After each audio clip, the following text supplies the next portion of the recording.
രാത്രി ഇരുട്ട് കാട്ടിനകത്തേക്ക് വന്നു. സുമതിയുടെ ആത്മാവ് കാണപ്പെട്ടു. ഗ്രാമത്തിലെ ഓരോ വീടുകളിലും പ്രേതങ്ങൾ നിറഞ്ഞിരിക്കുന്നു.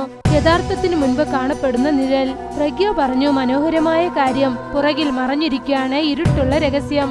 പേടിച്ചോടുമ്പോൾ കിട്ടിയില്ല കൂട്ട്. ഓരോ അതിരിലുമുണ്ട് പേടി. ബസ് സ്റ്റാൻഡിൽ നിന്നു ആ നിഴൽ രക്തത്തുളികൾ സത്യം എന്താണെന്ന് കാണിച്ചു. അവസാനം എല്ലാരും കാണിച്ചു അവരുടെ നിറങ്ങൾ എന്താണെന്ന്. ആ ഗ്രാമം തന്നെ ഒരു പുരാതന സംഭവമായിരുന്നു.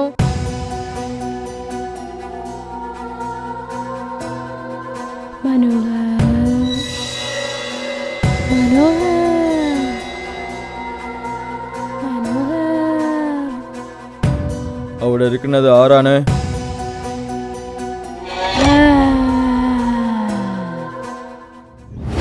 പൂരവ് തന്റെ ബന്ധത്തിലെ ഒരു അനിയത്തിയായ ഭൂമികയോടൊപ്പം എക്സിബിഷനിൽ ഇരിക്കുകയാണ്. അവൻ ആദ്യമായാണ് ഗ്രാമത്തിലേക്ക് വന്നിരിക്കുന്നത്. അതുകൊണ്ട് എല്ലാം വളരെ ശ്രദ്ധിച്ചു നോക്കുകയായിരുന്നു. അവൻ ഒരു വ്യത്യാസമായ കാര്യം ശ്രദ്ധിച്ചു. ഓരോ കടയിലും കാണാൻ ഒരേപോലെ ഇരിക്കുന്ന ഒരു പെണ്ണിന്റെ രൂപം വെച്ചിരിക്കുകയായിരുന്നു. ഗ്രാമത്തിലെ ജനങ്ങൾ ആ ശില്പങ്ങൾ വാങ്ങിക്കുകയാണ്.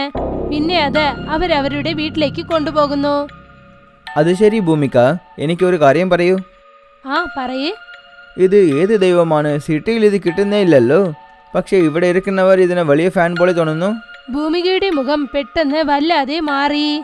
അവളുടെ സന്തോഷം പെട്ടെന്ന് പേടിയായി കാണപ്പെട്ടു. പൂരവ്, ഇതിനെക്കുറിച്ച് നിനക്കൊന്നും അറിയില്ലയോ? ആ കാര്യത്തെക്കുറിച്ച് നീ ഒന്നും മിണ്ടണ്ട.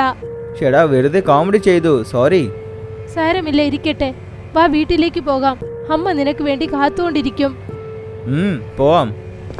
പൂരവും ഭൂമികയും അവിടെ നിന്നും പുറപ്പെട്ടു പോയി. അവർ രണ്ടുപേരും വീട്ടിനകത്തേക്ക് വന്നു. ഭൂമികയുടെ അമ്മ പ്രഗ്യ പൂരവിനെ വളരെ സ്നേഹത്തോടെ സ്വാഗതം ചെയ്തു. പിന്നെ പൂരവ് അവരുടെ കാല് തൊട്ടു വണങ്ങി. അല്ല മോനെ, സുഖാണോ നിനക്ക്? നീ വലിയ പയ്യനായല്ലോ. നന്നായിട്ടുണ്ട് ആന്റി. നിങ്ങൾ എവിടെ ഉണ്ട്? എനിക്കെന്താ, എനിക്ക് സുഖം. അല്ല, വരുമ്പോൾ ഇവൾ നിനക്ക് വലിയ ശല്യമൊന്നും തന്നില്ലല്ലോ അല്ലേ? ഓർമ്മയുണ്ടോ, ചെറുപ്പത്തിൽ നിങ്ങൾ വല്ലാതെ വഴക്കുണ്ടാക്കും.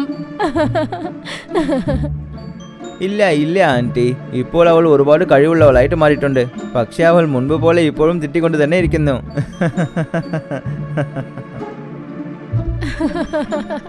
ശരി, ഇരിക്കട്ടെ. ഇതെപ്പോഴും നടന്നുകൊണ്ടേയിരിക്കും. നീ ചെന്ന് ഫ്രഷ് ആയിട്ട് വാ, ഞാൻ നിനക്ക് ആഹാരം എടുത്തു വെക്കാം. ശരി ആന്റി. പൂനം തന്റെ ബാഗ് എടുത്തു. എന്നിട്ട് റൂമിനകത്തേക്ക് ചെന്നു. അകത്ത് പോകുന്ന വഴിക്ക് പൂജാമുറിയിൽ വെച്ച് അവൻ അതേ വ്യത്യാസമായ പെൺശില്പത്തെ ശ്രദ്ധിച്ചു. അവൻ ശരിക്കും ഒന്ന് ഞെട്ടി. പക്ഷെ അവൻ വലുതായി കൂട്ടാക്കാതെ അവിടെ നിന്നും പോയി. രാത്രി കഴിച്ചതിന് ശേഷം പൂര, പ്രഗ്യ, ഭൂമിക ലിവിംഗ് റൂമിൽ ഇരിക്കുകയായിരുന്നു. അവർ മൂന്നുപേരും നടന്ന കാര്യങ്ങളെക്കുറിച്ചൊക്കെ സംസാരിച്ചുകൊണ്ടിരിക്കുകയായിരുന്നു. ഭക്ഷണം ഒരുപാട് രുചിയായിട്ടുണ്ട്. ഗ്രാമത്തിലെല്ലാം വളരെ നന്നായിട്ടുണ്ട്. അതുമാത്രമല്ലാതെ ഇവിടെ എല്ലാവരും നല്ലവരാണ്. അതെ, ഇവിടെ പൊടിയൊക്കെ സിറ്റിയെക്കാളും അല്പം കുറവായിരിക്കും. ഇവിടെ പൊല്യൂഷനും കുറവാണ്. പിന്നെ ജീവിതവും നോർമലാണ്. ശരി, ഇപ്പോൾ നിന്റെ പ്ലാൻ എന്താണ്? വലുതായിട്ട് ഒന്നുമില്ല. ഇനിയും 2 ആഴ്ചകൾ ലീവ് ഉണ്ട്. അതിനുശേഷം അച്ഛൻ്റെ കാര്യത്തിന് വേണ്ടി അമ്മയും തിരിച്ചു വരുന്നുണ്ട്. പിന്നെ ഞാനും അവിടെ പോയേക്കും. ശരി, നീ വന്നത് നന്നായി. ഭൂമിക നിനക്ക് ഇവിടേക്ക് നന്നായി ചുറ്റിക്കാണിക്കും. ശരി ആന്റി, ഞാനിപ്പോൾ എൻ്റെ റൂമിലേക്ക് പോകുന്നുണ്ട്. എനിക്ക് ഒരുപാട് ഉറക്കം വരുന്നുണ്ട്. ആ ശരി മോനെ, ഞങ്ങളും കുറച്ചു സമയത്തിനകം ഉറങ്ങും. ഭൂമികെ, നീ ഇവന് ബെഡ്ഷീറ്റ് എടുത്തു കൊടുക്ക്. ശരി അമ്മേ. പൂര ഭൂമികയോടൊപ്പം അകത്തേക്ക് ചെന്നു. പ്രഗ്യ കുറച്ചു സമയം അവിടെ തന്നെ ഇരുന്നു. പിന്നെ എണീറ്റ് കതക് മൂടിയതിനു ശേഷം അവർ മെയിൻ ഡോറിലുണ്ടായിരുന്ന ഒരു ചെറിയ കതക് തുറന്നിട്ടു. അത് താഴോട്ട് നോക്കി ഷെൽഫിലേക്ക് തുറക്കപ്പെടുകയാണ്. അവർ ആ പെണ്ണിന്റെ ശില്പം കൊണ്ടുവന്ന് ആ ഷെൽഫിൽ വെച്ചു. ആ ശില്പത്തിലുള്ള മുഖം നന്നായി കാണാൻ സാധിച്ചു. അർദ്ധരാത്രിയിൽ പൂരബ് കിടക്കയിൽ തിരിഞ്ഞു തിരിഞ്ഞു കിടക്കുകയായിരുന്നു. അവന് ഉറക്കം വന്നില്ല. കുറച്ചു സമയത്തിന് ശേഷം അവൻ എണീറ്റ് അവന്റെ കിടക്കയിൽ ഇരുന്നു. കുറച്ചു കഴിഞ്ഞ് അവൻ സിഗരറ്റ് പോക്കറ്റ് എടുത്തു. എന്നിട്ട് തട്ടിൻ പുറത്തേക്ക് അവൻ ചെന്നു. ലിവിംഗ് റൂം വഴി അവൻ പോകുമ്പോൾ അവന്റെ ശ്രദ്ധ അവിടെ ഉണ്ടായിരുന്ന ആ ശില്പത്തെ അവൻ ശ്രദ്ധിച്ചു. അവൻ ആശ്ചര്യപ്പെട്ടു. പിന്നെ മുന്നിലോട്ട് ചെന്ന് അതവൻ സൂക്ഷിച്ചു നോക്കാൻ തുടങ്ങി. അവൻ ആ ശില്പം തൊടാനായി ചെന്നപ്പോൾ വേണ്ട! അപ്പോഴാണ് പ്രഗ്യ അവന്റെ കയ്യിൽ പിടിച്ച് അവിടെ നിന്നും അവനെ ദൂരേക്ക് തള്ളിവിട്ടത്. പ്രഗ്യ വല്ലാതെ പേടിച്ചിരിക്കുകയായിരുന്നു. നീ നീ നീ നീ നീ ആ ശില്പത്തെ തൊട്ടില്ലല്ലോ അല്ലേ മോനെ? ഇല്ല ആന്റി, പക്ഷേ അത് എന്താണ്? അല്ല, നീ ഇവിടെ എന്ത് ചെയ്തോണ്ടിരിക്കുകയാണ്? ഞാൻ വെറുതെ നടക്കണമെന്ന് ഇവിടെ വന്നിട്ടുണ്ട്. പക്ഷേ ഇവിടെ നിന്നും പോ. പ്രഗ്യ പൂരബിന്റെ കയ്യിൽ പിടിച്ചോ. എന്നിട്ട് അവനെ അവിടെ നിന്നും അവൾ വലിച്ചു കൊണ്ടുപോയി. പ്രഗ്യ ആ റൂമിലേക്ക് അവനെ കൊണ്ടുപോയി അവനോട് ചോദ്യം ചോദിക്കാൻ തുടങ്ങി. ഇത് കേട്ട് ഭൂമികയും എണീറ്റോ. അതെല്ലാം ശരിയാണ്, പക്ഷെ നിങ്ങൾ എൻ്റെ അടുത്ത് പറഞ്ഞേ പറ്റുള്ളൂ. ഇവിടെ അങ്ങനെ എന്താണ് നടക്കുന്നത്? നിങ്ങൾ പറയില്ലെങ്കിൽ ഞാൻ എന്തിനും ഉത്തരം പറയില്ല. രാവിലെ മുതൽ ഗ്രാമത്തിൽ എല്ലാ സ്ഥലത്തും ഈ ശില്പത്തിനെ കാണുന്നുണ്ട്. നിങ്ങളുടെ വീട്ടിലും ഉണ്ട്. ഇപ്പോൾ അതിനെ എടുത്ത് അങ്ങനെ വെച്ചിട്ടുണ്ട്. നിങ്ങൾ എന്ത് കാര്യമാണ് ചെയ്യുന്നത്? അമ്മേ, നമ്മൾ ഇവനോട് ഇതിനെക്കുറിച്ച് പറയണം. പ്രഗ്യ ദീർഘശ്വാസം വലിച്ചു. പിന്നെ അവനോടൊരു കഥ പറയാൻ തുടങ്ങി. ഇന്നിൽ നിന്നും 13 വർഷങ്ങൾക്ക് മുൻപ് സുമതി ഈ ഗ്രാമത്തിലുള്ള ഒരു വിധവയാണ്. അവളുടെ ഭർത്താവ് മരിച്ചതിന് ശേഷം നേതാവ് അവളെ നിർബന്ധിച്ച് അവളിൽ നിന്നും അവളുടെ വീട് പിടിച്ചെടുത്തു. അവളെ സപ്പോർട്ട് ചെയ്യാൻ ആരും വന്നില്ല. ജനങ്ങളൊക്കെ കാഴ്ചയാണ് കണ്ടത്. അതിനുശേഷം നിങ്ങളെല്ലാവരും നിങ്ങളുടെ പേടി കാരണം എന്നെ ആരും സപ്പോർട്ട് ചെയ്തില്ല. പിന്നെ ഈ നേതാവ് ജനങ്ങൾക്ക് സ്വന്തമായ സ്ഥലം പിടിച്ചെടുക്കുന്നതാണ് നിനക്ക് ഏറ്റവും ഇഷ്ടമല്ലേ? ഇനി ഈ ഗ്രാമത്തിൽ എൻ്റെ ആത്മാവ് പേടി അറിയിച്ചുകൊണ്ടേയിരിക്കും. നിന്റെ വീട് നിനക്ക് സ്വന്തമായിരിക്കില്ല. നിനക്കിവിടെ താമസിക്കാൻ ആകില്ല. അതിനുശേഷം അവൾ തന്നെ കഴുത്തറുത്തുകൊണ്ട് ഗ്രാമത്തിലെ എല്ലാവരുടെ മുൻപിലും അവളുടെ ജീവൻ വെടിഞ്ഞു. അന്നു മുതൽ ഈ ഗ്രാമത്തിൽ ഒരു ഘോരതാണ്ഡവം തന്നെ ഉണ്ടാകാൻ തുടങ്ങി. ഓരോരുത്തരായി ആ നേതാവിന്റെ വീട്ടിലുള്ള എല്ലാവരും മരിക്കാൻ തുടങ്ങി. പിന്നെ ആ ക്രൂരത ഗ്രാമത്തിലെ ജനങ്ങളുടെ മേലിലേക്ക് തിരിഞ്ഞു. ഇവിടെയുള്ള ഒരു സ്വാമിജി പറഞ്ഞു, അവളുടെ ശില്പം നമ്മൾ വീടിന്റെ വാതിൽക്കൽ വെച്ച് അവളെ അറിയിക്കണം. അവളാണ് നമ്മുടെ വീടിന്റെ ദൈവമെന്ന്. അപ്പോൾ നമ്മുടെ വീട്ടിലുള്ള ആർക്കും അവൾ ഒരു ക്രൂരതയും ചെയ്യില്ല. അപ്പോൾ മുതലാണ് ഈ ഗ്രാമം ഇത് തുടർന്നു വരുന്നത്. എല്ലാവരും ഇത് ചെയ്തുകൊണ്ടിരിക്കുകയാണ്. 7 മണിക്ക് ശേഷം ഇവിടെ ആരും വീട്ടിൽ നിന്നും പുറത്തു വരില്ല. കഥ പറഞ്ഞു കഴിഞ്ഞതിന് ശേഷം അവൻ ഞെട്ടിപ്പോയി. അവനെ കൊണ്ട് ഇപ്പോൾ കേട്ട കഥ തീരെ വിശ്വസിക്കാനായില്ല. ആന്റി, ഇങ്ങനെയും ഉണ്ടാവാം. ഇതിന്റെ പുറകിൽ എന്തെങ്കിലും മനുഷ്യനുണ്ടെങ്കിൽ അവൻ ഈ ഗ്രാമത്തിലെ ജനങ്ങളെ പേടിപ്പിക്കണമെന്ന് വിചാരിച്ചാൽ? നീ തന്നെ പറ പൂരവ്, അങ്ങനെ ഒരാൾ എന്തിനിത് ചെയ്യണം? അങ്ങനെ മോഷ്ടിക്കാനുള്ള ചിന്തയിൽ ഇങ്ങനെ ഒരാൾ ചെയ്യുന്നെങ്കിൽ അപ്പോൾ മരണത്തിനുള്ള കാരണം മോഷണമാണെന്ന് പറയും. മോഷ്ടിക്കുന്നത് പൈസയ്ക്ക് വേണ്ടി മാത്രമെന്ന് നിന്റെ അടുത്ത് ആരാണ് പറഞ്ഞത്? നീ എന്താ പറയുന്നേ? ആർക്കറിയും, ആരെങ്കിലും മനുഷ്യരുടെ ബോഡി പാർട്സിനെ ബ്ലാക്ക് മാർക്കറ്റിൽ വിൽക്കാമല്ലേ? ഗ്രാമത്തിലെ ജനങ്ങൾ ഇത് നോക്കുന്നേ ഇല്ല. അതുകൊണ്ട് അവരുടെ പണി ഈസി ആയിട്ടുണ്ട്. വട്ടുപിടിച്ചതുപോലെ സംസാരിക്കില്ലേ പൂരവ്? ഈ കാര്യത്തെക്കുറിച്ച് നിനക്കൊന്നും തന്നെ അറിയില്ല. എന്നെ കൊണ്ട് ഇനി 1 മിനിറ്റ് പോലും ഇവിടെ ഇരിക്കാൻ പറ്റില്ല. എനിക്ക് ഇതുപോലുള്ള അന്ധവിശ്വാസങ്ങൾ ഇഷ്ടമില്ല. പൂരവ് ചിരിച്ചുകൊണ്ട് അഹങ്കാരത്തോടെ അവിടെ നിന്നും പുറത്തേക്ക് പോയി. നിൽക്കുമോനെ, ദയവ് ചെയ്ത് അങ്ങനെ ചെയ്യില്ലേ. പോകല്ലേ പൂരവ്, പുറത്ത് ആപത്തുണ്ട്. വേണ്ട. കുറച്ചു സമയത്തിന് ശേഷം പൂരവ് ഗ്രാമത്തിലെ ബസ് സ്റ്റാൻഡിനരികിലേക്ക് ചെന്നു. നടന്നു പോകുമ്പോൾ അവന്റെ പുറകിൽ ആരും വരുന്നത് പോലെ അവന് തോന്നി. പൂരവ് ഉടനെ പുറകിലോട്ട് തിരിഞ്ഞു നോക്കി.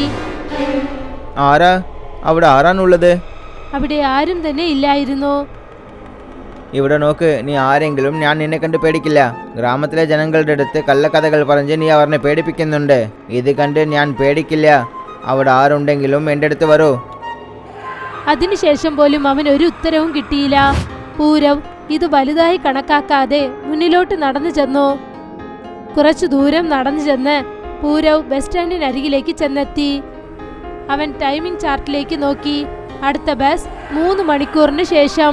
തിരിച്ചു പോകുന്നതിന് പകരം അവൻ അവിടെ തന്നെ ഇരിക്കാമെന്ന് തീരുമാനിച്ചു. അവൻ അങ്ങോട്ടും ഇങ്ങോട്ടും തിരിഞ്ഞു നോക്കി. എന്നിട്ട് അവൻ ശ്രദ്ധിച്ചു, അവിടെ ഒരു കടയും തുറന്നിട്ടില്ല.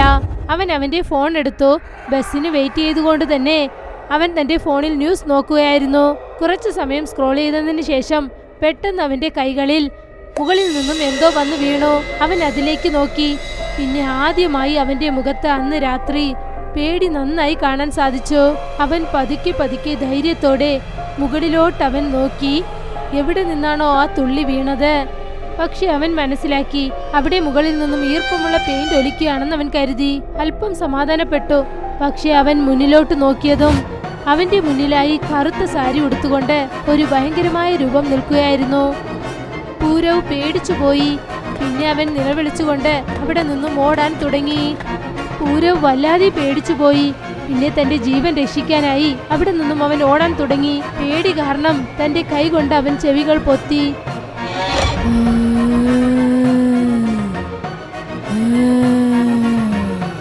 ഓടിക്കൊണ്ടിരുന്നപ്പോൾ അവന്റെ കാല് ഒരു കല്ലിൽ തട്ടി. പിന്നെ അവൻ അവിടെ ചെന്ന് വീണു. അവൻ നിവർന്നു നോക്കിയപ്പോൾ അവന്റെ മുന്നിൽ ആരോ നിൽക്കുന്നത് അവൻ ശ്രദ്ധിച്ചു. അത് മറ്റാരുമല്ലായിരുന്നു, അതാണ് പ്രഗ്യ. അടുത്ത് കേട്ടുകൊണ്ടിരുന്ന ഭയങ്കരമായ ശബ്ദമൊക്കെ പെട്ടെന്ന് നിന്നുപോയി. പൂരവിന് ഒരു ക്ഷണം വിശ്വാസത്തിന്റെ പ്രകാശമുണ്ടായി.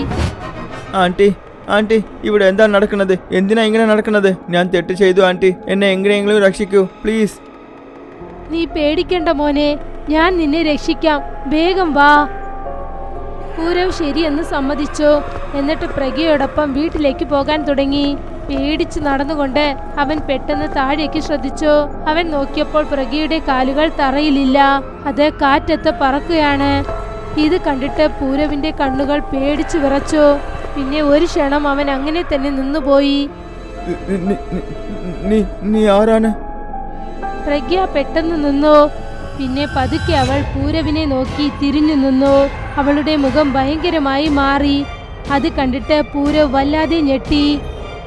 ഞാൻ പറഞ്ഞില്ലേ പുറത്തേക്ക് പോകരുതെന്ന്. പൂരവ് തറയിലേക്ക് ചെന്ന് വീണു.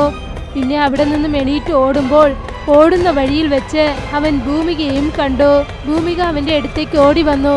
പൂരവ് പേടിച്ച് മറുദിശയിലേക്ക് ഓടി. അവസാനം അവന് മറഞ്ഞിരിക്കാൻ ഒരു സ്ഥലം കിട്ടി. അവൻ തന്റെ മുഖം കൈകൊണ്ട് മൂടി. പിന്നെ കരഞ്ഞ് യാചിക്കുകയായിരുന്നു. എന്നെ വിട്ടേക്ക്, ഞാൻ ഒന്നും ചെയ്തിട്ടില്ല. അപ്പോഴാണ് ആരോ അവന്റെ തോളത്ത് കൈവച്ചത്. അവൻ പേടിച്ചെണീറ്റു. എന്നിട്ട് മുന്നിൽ നോക്കി. അവിടെ ഒരു ഇൻസ്പെക്ടർ നിൽക്കുകയായിരുന്നു. ഒപ്പം ഭൂമികയും ഉണ്ടായിരുന്നു. ഇല്ല ഇല്ല, നിങ്ങൾ ആരാണ്? പൂരവ്, ശാന്തമായിരിക്കെ. ഇദ്ദേഹമാണ് ഇൻസ്പെക്ടർ ശർമ്മ. ഞാനാണ് ഇദ്ദേഹത്തെ ഇവിടേക്ക് കൊണ്ടുവന്നത്. നീ ഇവിടെ എന്ത് ചെയ്തുകൊണ്ടിരിക്കുകയാണ്? പൂരവ് അവരെല്ലാവരുടെ കാലിലേക്ക് നോക്കി. എല്ലാവരുടെ കാലും നോർമലായി ഇരിക്കുകയാണ്. ഇത് ചോദിക്കേണ്ടത് ഞാനാണ്. ഇവിടെ എന്താണ് സംഭവിക്കുന്നത്? അവരെല്ലാവരും ആരാണ്? നീ ഈ ഗ്രാമത്തിൽ എന്ത് ചെയ്യുകയാണ്?